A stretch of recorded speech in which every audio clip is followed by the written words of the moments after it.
Hello and Happy New Year! Today we're going to have a look at the Ainsel River from a level design and world design perspective. And with Ainsel River I mean the lower part that we can access in the, well, let's call it in the early game. Right here at the Ainsel River well.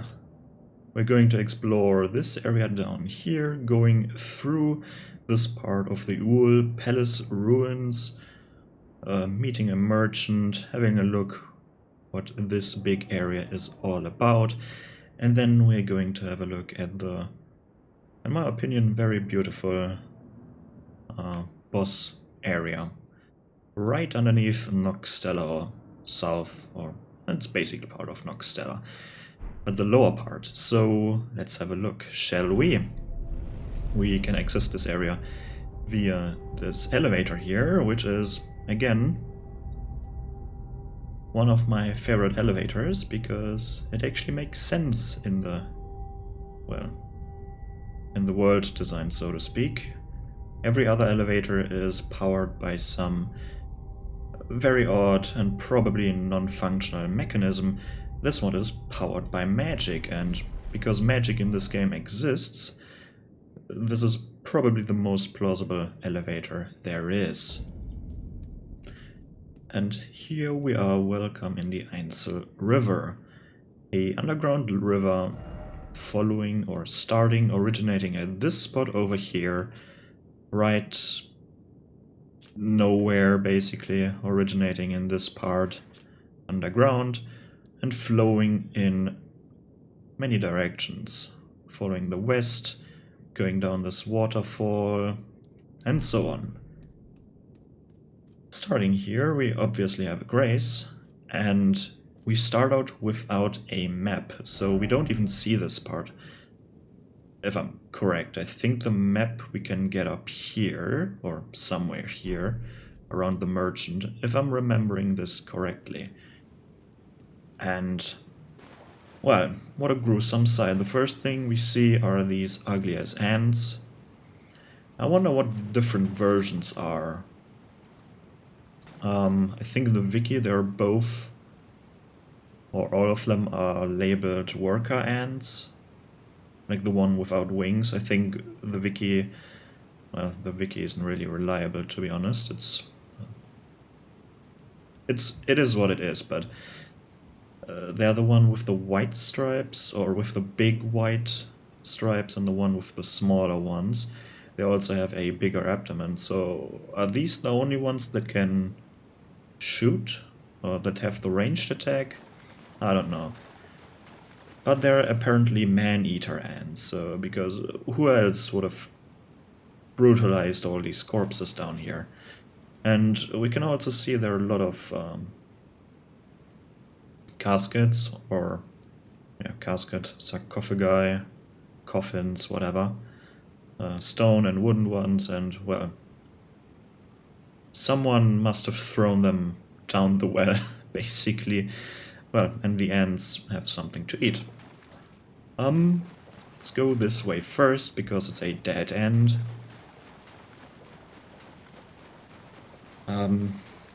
Well, sadly we can't jump down when we are up there. This is an area that we can access later on. But currently, but I kind of wish we could, when we are up there, we could jump down some rocks and then access this item over here. Just magic grease, nothing special. I think this ant over there is supposed to ambush you, like it drops down when you grab that item, or when you come back, then it drops on your head or something like that. The good thing about this area is the ants are very low level and like they are 1 or 2 shot, like maybe 3 shot. They're very easy to kill even early on, which is nice, and their ranged attacks do not deal that much damage, so pretty nice, I must say. And because we are without map, or usually we would be without map, we have to guess which way we go, right? So of course I currently have a map, but keep in mind the map is hidden over here, so you have to decide left or right. And here we can clearly see that it keeps on going down there, like this is a path. And here it's getting dark. So where do you want to rather go? To the light part or to the dark part? Of course, if you decide you want to go to the dark part, there is just an item here and an ant, and that's it. Like, it doesn't even look like the water could go down there, but well. And look how, like, look at the height difference here. Like, this is very high up over there, and it goes down here, but the river isn't showing it. It's like, it's not even flowing faster, and this is something that they did in a lot of their previous titles when they have rivers, I think, or at least in this game, where I don't know if it's a technical difficulty or whatnot, because sometimes it's, well, it looks like the water's coming out of that wall, like it's only one direction. And of course here it's a bit better, but, well, the physics, it looks like they go through rocks and whatnot. And I get, yeah, you don't want to put that much effort into the water physics in this game, like, I get it, but even without a, it's not even a physics engine, like, it has nothing to do with physics here. It's not bumping there, it's going through the casket and shit. Now let's keep going. So far we had ants and even more ants. Some of them were at the ceiling and some of them were walking around. So currently not much variety in that department. Here we have to decide which way to go. And if we have a look at the map says if we go this way, I mean, it's a bit hard to see, but if we go the right way, we can have a site of grace. If we go the left way, we can get the upper hand on this area. What I personally like to do here, and have a look at how much corpses there are, I would recommend going this way first and coming back when we've grabbed the site of grace over here. But have a look at this. This is basically their nest or whatever. Yeah, let's call it their nest. And they're not only humans down here, they are like beasts and probably also trolls, although that doesn't look like a troll skeleton, more like a bear, maybe, animals, something like this. And they've actually, this is actually a nice trick here, because, well, yeah, this is a pile of bones and bodies, like, of course, but the neat trick here is it's just one layer of bones and the other layer is like a fancy painted rock, so that they don't have to mash like an infinite number of corpses, like literal corpses, in one place. They basically just have a rock with a bloody, this brown reddish texture, and then they've sprinkled the rock with corpses. But let's keep following this river. Because again, welcome to part of Noxtella. So Noxtella is supposed to, like, it was stationed in this place here, somewhere around here on the overworld. Noxtella is part of the Eternal City parts, like the part of the Numen or Nox race, whatever, and they were banished underground because, well, we've looked at this last video at the Night Sacred Ground. They've created a weapon that could slay the fingers, which is basically heresy here. So they were banished underground because they like the stars. Stars have a special power, which is like what's it called? Destiny or something? No, I don't know. Basically, if they can't see the stars, they can't progress, or they're basically getting a 404 error in their head and they can't function apparently. Something similar like this. So they were banished underground, so they can't read the stars or whatnot. I don't even know how this is supposed to work, but just don't think about it too hard. So we can grab our site of grace, I think it's up there. And look at the architecture here, that looks beautiful. And again, this is a dam. It's flowing down there. And I can't imagine that this was once above ground here. And again, same thing that I had a problem with in Nokron. There are the sacred grounds, which are basically part of the follower dudes, the people that are very fond of nature, like the followers or the worshippers, whatever they're called. And they had their own part of architecture, and here we can see their architecture as well. So are they part of the... what's it called? Are they part of the Nox people, or are they allies, or what's the deal with them? Because their stuff got also banished underground, or is underground. I don't know if they got banished underground, but here we have two different types of architecture, because this here is clearly Nox architecture. You can see it by the little darker material that we're using to build, and this is much lighter and it's a different style of architecture. So there are two nations crashing down here basically. But before I'll have a look at this area down there, we are going to end up over there, going the other way.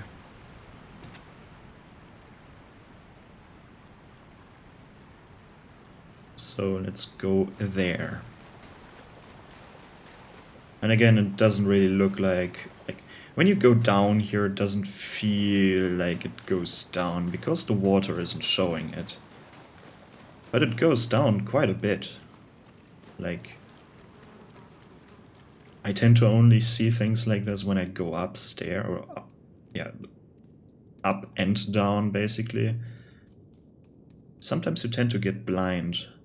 I don't know if you have the problem, or not the problem in video games like these, and we have a talk about this room, but when it goes up or down for too long, you're like, because you don't feel it physically, that it goes up and down, like in the game it looks like, okay, it goes straight to the front, but then when you look to the side or you look around and it's like, oh, it was like a 60-degree angle that I was going up or down there. But here we have one of the big-ass bloated ants, and why are they bloated like this? Who the fuck knows? When you kill them, you get a Numen rune.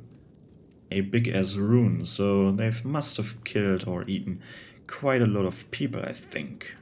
That's my theory. It's basically a trap room. You come in here, you see this big-ass thing, and you're not noticing them on the ceiling. But, well, when you come in, if you're not looking on the ground like this, you will see them. So the game gives you a chance to see them. And of course you hear all these sounds. So let's keep going. It's quite silent here, that's because we don't hear the river. And these are basically the ruins, the Ul Palace ruins, which, if you look above ground, you might have noticed that the Ul ruins stretch from, basically from the minor earth tree down to this area, like here, like this whole place, probably minus the church, like, are ruins from the, I guess I call them the Ul race or whatnot. I don't know how to call them, like the followers basically. But as we can see, there are no followers or whatever they're called down here. There are claymen here. And we can grab some items, get the upper hand on this area. And I'm going to talk about these statues later or soon enough. After I've talked about the claymen. Here we actually have a different type of claymen, the ones with the knives. Previously we only had the mages and the spear ones. Here we also have the knife ones. And they have two special moves. One is the rolling move, which From Software they really like their rolling enemies, like rolling skeletons, rolling claymen. Well, at least they're faster than their other clayman counterparts, but they can also throw bowlers, which deal quite a lot of damage if I remember correctly. But again, there are too many claymen here. I don't really like that they have so many enemies at one point. Look at this. Look how many there are, like, patrolling. And especially one with knives. They're quite fast if they roll at you, so this is not fun. Do you think that's fun? I don't like this. I don't like getting swarmed by enemies, even if the enemies are quite weak. Or maybe it's fun if you have an AoE spell or something like that, but a pure melee build, no. I don't like it. But let's talk about the statue. Because I've just seen the stone thingy they are holding in their hand, and to me it kind of looks like, also their roots, but it kind of looks like the stone tablets you find in the hollowed out stomachs of the what are they called, the trolls. They kind of remind me of that. Maybe it's something completely unrelated, but maybe it's not. I mean, the trolls have, like, these root features in their hollowed out abdomen, and they also sometimes have one of these stone tablets, so maybe they're related. Maybe not. I don't know. Let's keep going, because in here we have a very cool enemy. This thing up there, which is basically... I'm missing a path. Let's first talk about this, which is basically the part of the evolution line of Astel. And I don't know if this is completely... how do you say it? If it's canon, that you of course have the Falling Star Beast, the smaller versions, and then the adult version, the bigger version, and they're transforming, or basically they're like insects, like the Falling Star Beast is the larva, and this one is the, what is it called, pupa or whatever. I don't know my English in this case, but they're like transforming like a Pokemon, right? You have the smaller version, which is the Falling Star Beast, then this weird ass version, which is like your middle ass, the weakest one, and then they transform into Astel. And this is what I would like to think. Of course, even in Pokemon, the middle version is the weakest version, which is, yes, they're in a cocoon or whatever. Of course, they can't do really much, and it feels the same way right here. And if you're wondering, how are you supposed to find this area? This area I'm going right now, to the upper side here. Well, it's fairly easy, right? All the time you were following the river. But now, when you enter this area, this entrance, like the palace, the official entrance, let's call it the official entrance there, looks like inviting, right? It's the big entrance, and this is a side path, a small side path. if you're careful, first of all, when you are here, you see the waterfall, you see that you can climb up there, then you know, oh, I need, there is somewhere, is there an opening that I could have gotten through, but even before, you might notice that you are on land here, but the river goes on, and you want to know, where's the river going? And you might find this one early. But it doesn't really matter. So one way or the other one, you will find the way up here. And then with a bit of waiting, luckily you have this big ass stone pillar in the way, because this one is going to shoot rocks at you using their psychic powers now, gravity magic. Playing currently a lot of Pokemon, so and it looks awesome. And disgusting and awesome at the same time.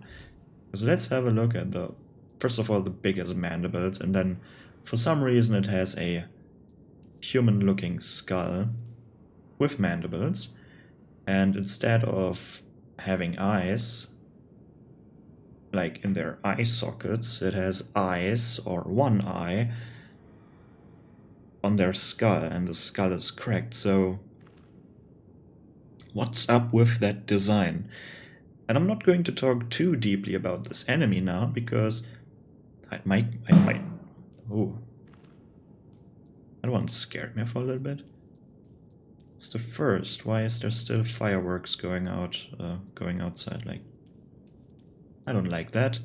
I don't know if you've heard that, but someone just made a very loud noise outside, and I didn't appreciate this. But I might do a series where I talk about the boss designs. Because, or enemy types in general, this one is not a boss. Maybe mini boss, but not a boss at all. But it's something for later, I think. What I really don't like, and I haven't talked about it yet, is you're going up there, but then you have this big as empty room up there, which feels like waste. I'm sorry that I jumped down now, but I got startled by the loud noise outside, so kind of lost my train of thought there. Of course, if you don't want to fight this one, if you haven't found this quite obvious path, to be honest, and you have enough room over here to get in cover from the artillery, basically. So, which is it's quite nice. And of course, down here you have a lot of Clayman, a lot of Clayman. Which is, I don't really like the enemy type. I don't really like the Clayman. But it is what it is. And I think at this corpse you can find the map. And here you have a lonely, which type of, it's a hermit merchant, okay. Is someone their customer? Well, A merchant. Let's see what he sells us. Gravity stones, okay. Gravity items, consumables. Stashes, Celestial Dew. Once upon a time, the stars of the night sky guided fate. Fate. It was fate, not destiny, it was fate. And this is a recollection of those times. Well, you can find Celestial Dew at many different areas. The Nomadic Warrior's Cookbook for boluses, and this is interesting. Stimulating boluses and the frost thingy. What are the stimulating ones? Against sleep and against frost. I wonder, because frost makes sense if we have a look at the boss at the end, but sleep, maybe it's supposed to just be an extra thing, but the frost one is actually warning you of something, like, because the upcoming boss, which is basically a,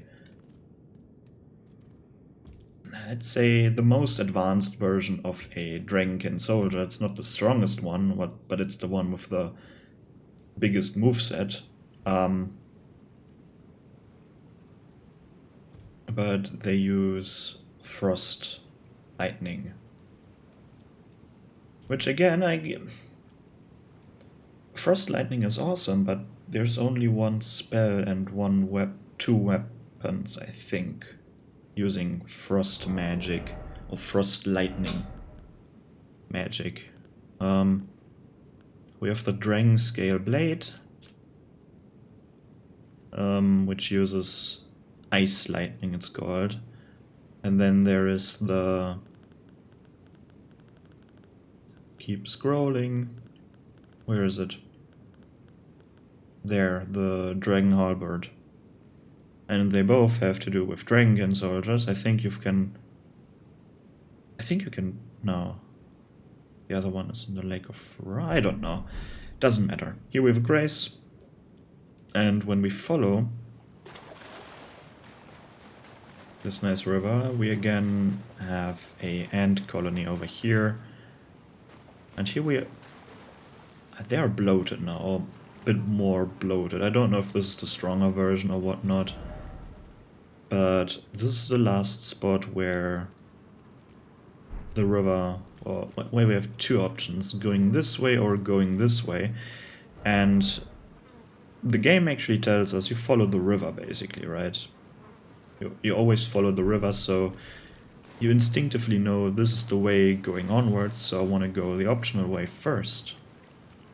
And we keep on going this way, and there's more death, even more death down here, like, holy shit. And also Basilisk, which is a bad omen to come. And you think, oh no. You know what this color means. We have, like, it's getting redder and more red. Even the room, it looks red. You don't even hear the river anymore. And you see the butterflies flying there. And it's getting more pinkish red. And then the horror. You have a lot of Aeonian butterflies here. And then you see this area. And it's terrible. And by the way, we're doing the Grand Cloister and the Lake of Rot, I think, in 2 episodes. Next one is going to be Noxtella, and I think then we're going to this area over here. But if you have a look at it from here, these are, I think, the same statues and the same architecture that is over here and that we've just seen in the Uhl Palace ruins, and they have to do with the follower. But in there, as we will see in probably 2 episodes, we will find not the follower race, that is for sure. There's another race down there, so I wonder what's all about that. But that's not for this episode. That's for a few other episodes to come, maybe. So let's keep following this river over here. And I wonder if there is a Stake of America down here. There is probably one, but at least I would have put one down there just for gameplay reasons, so you don't have to clear the ants over and over again. And you know that you're getting closer to something because the room here is getting... It's quite big in here, so you're expecting an enemy coming from every side, but there is no enemy. You're expecting something big coming from somewhere, at least that was my first feeling going through here, but there is nothing in here, like no enemy, I mean. So that was something that threw me off, and then you look here and then you see, oh, it's a boss fight, okay. But I haven't seen a Stake of America here, so I don't know if there is one. Well, we can actually check if we get the No, there is one. Okay, never mind. I just didn't see it, but it's active. But this is probably the most beautiful area, and I think this is going to be my thumbnail here somewhere. I think this is an actually pretty shot. We have the night sky here, although the cave here is a bit smaller than the cave in Siofra River. But this looks epic, but I wonder where is all the water coming from, because the rock is clearly touching the ground in here, and looks a bit silly if the water coming out of the stone itself. But let's see, there's a Dragonkin soldier coming from above. Let's see if we can actually spot him. I wonder if you can spot the Dragonkin soldier from up there if you explore this area before this one. I bet you can't, but let's see. Let them spawn. Come on. Where are you dropping from? Or okay, it's dropping from the ceiling. There's no way you can see this one coming.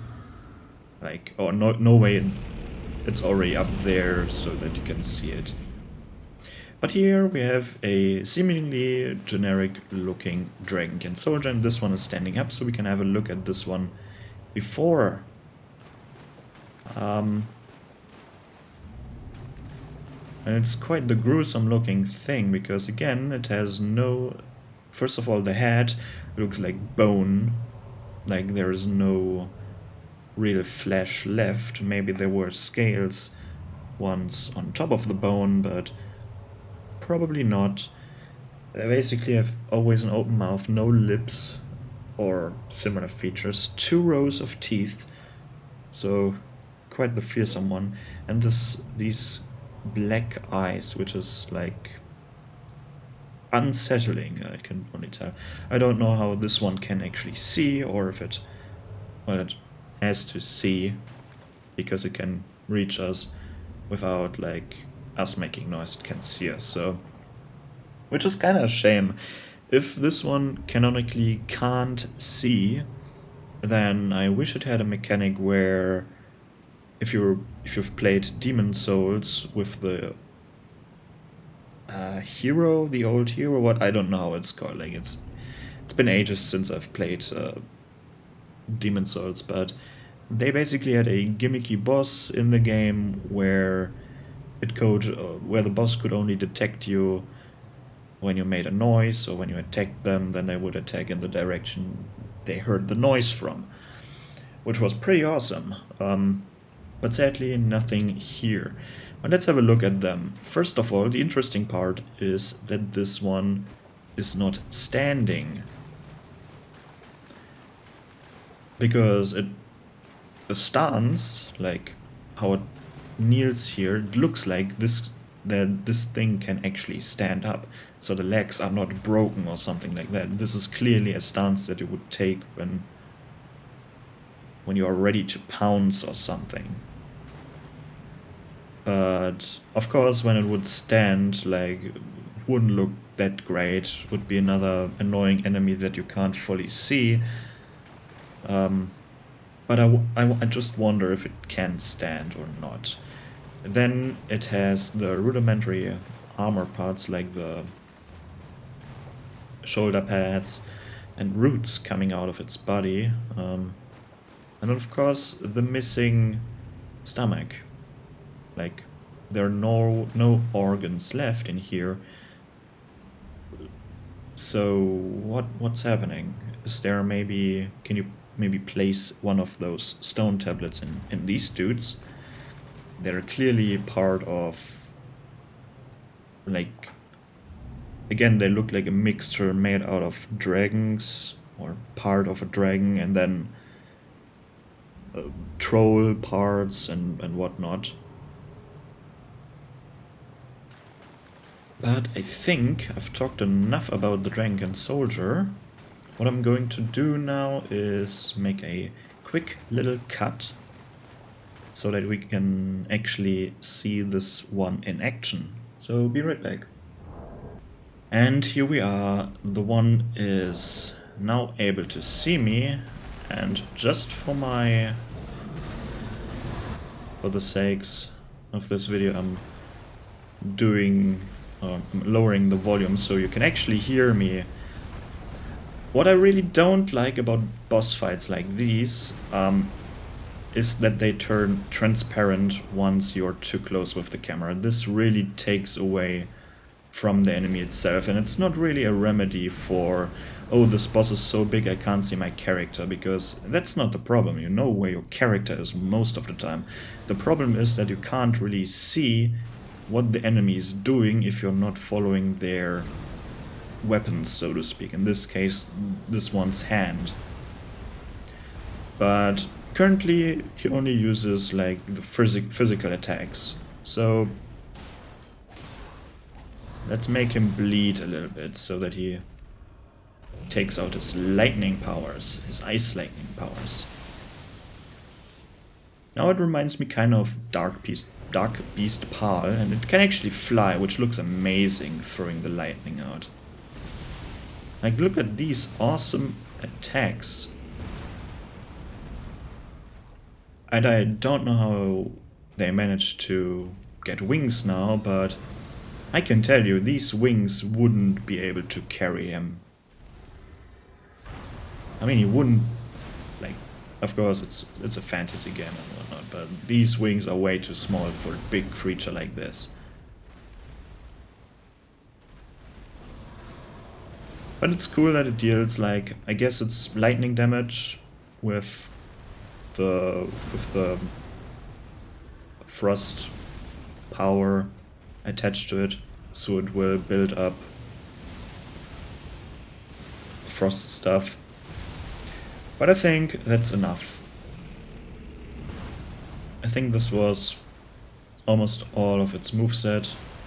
Maybe there's some special attack that is fairly rare missing here. Maybe this one, but I can't really see what I'm doing here. But let's get rid of it and talk design. But maybe let's have a look at the frost lightning first. And what's in the chest, actually. Frost lightning, there we have it. Sadly, the only frost lightning spell, and this way I need to go. Incantation that channels the power of the Dragonkin soldiers. Well, there's only one Dragonkin soldier able to use this one. Creates a spear of ice lightning and stabs it into the ground from above. On impact, the spear will burst into trails of lightning, advancing forward and exploding. That's missing here. The Dragonkin were born in the Eternal City, where they knew no true sky. So they were created after the Nox got banished. No true lightning, okay. Instead, ice lightning was their weapon.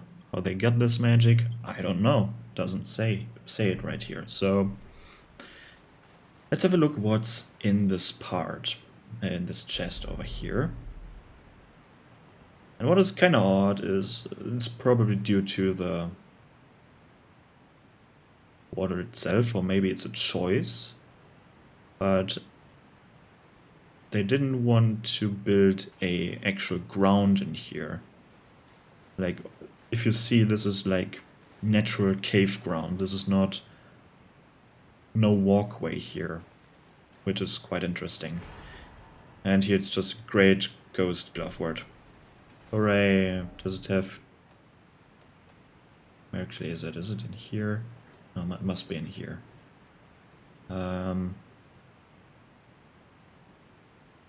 Since time of old, large gloveworts were used to comfort heroic spirits.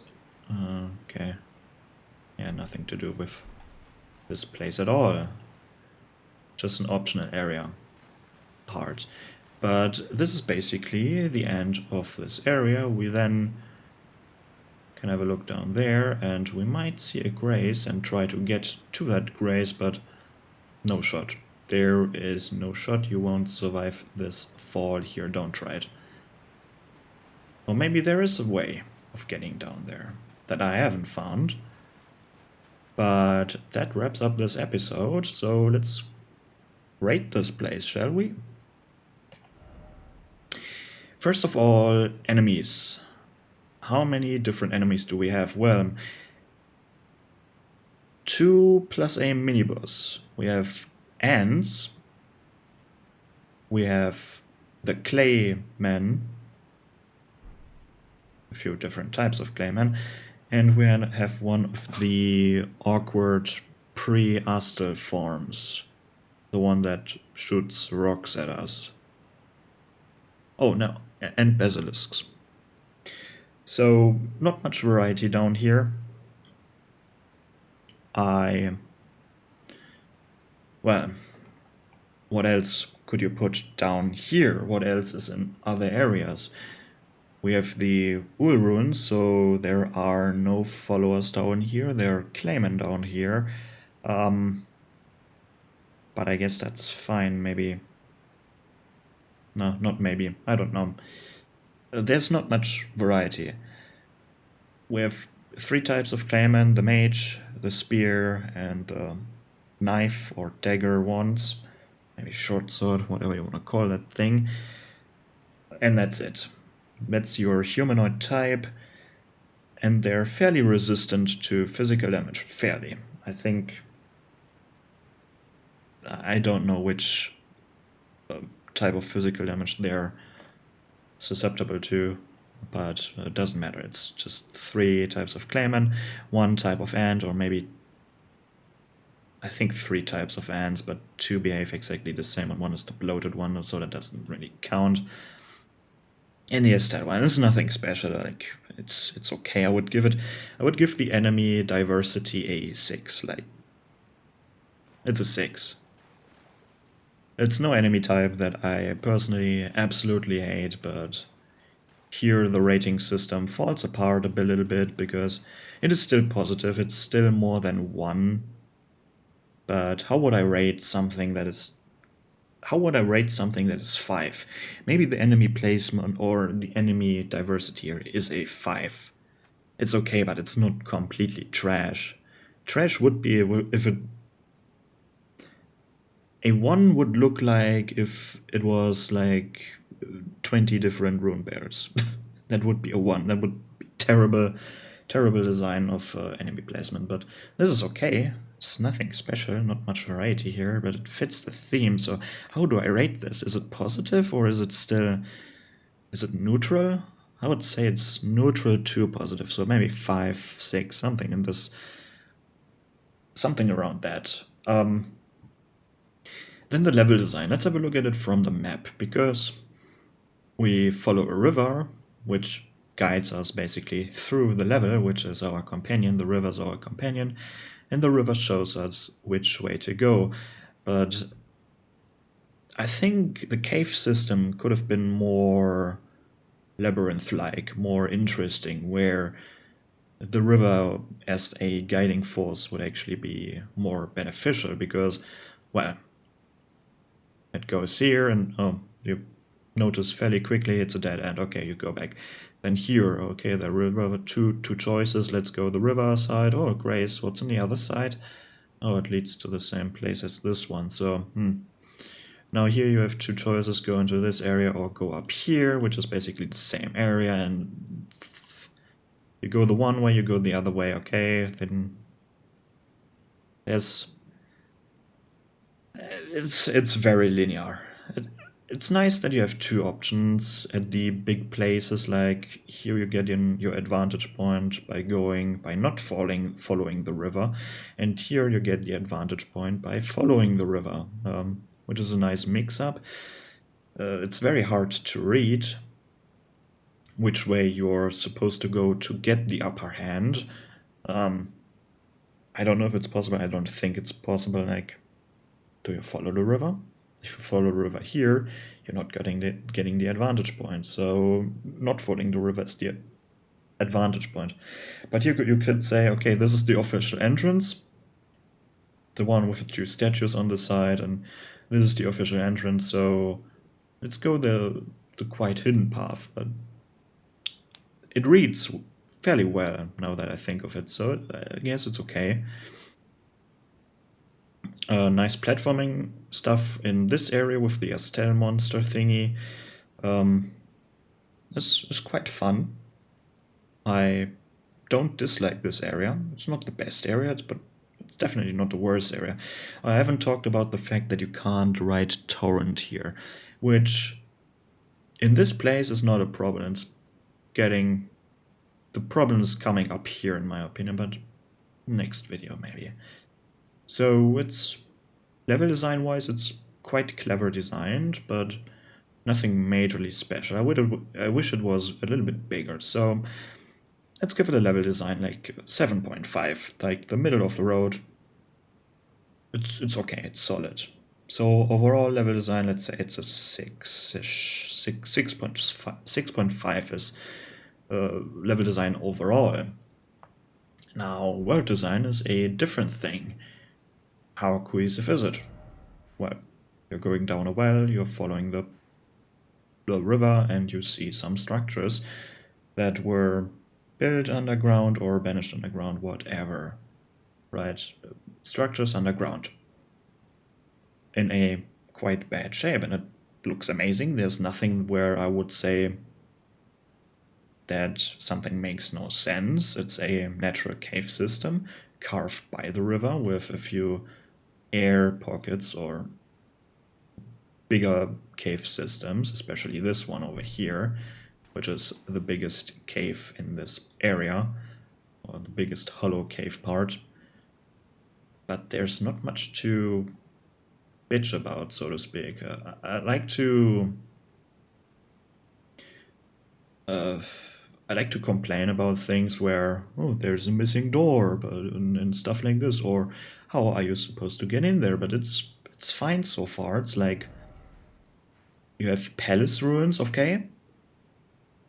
Now I have found something to bitch about. You had the palace ruins, but is this really all of the palace, the main palace, this building where the merchant is in? It's just a small room, or fairly large room. Nothing special is in there. So why isn't the palace a bit bigger and more impressive looking? But that's really the only thing that I can complain about. So it's a solid design, I would say. Like, world design is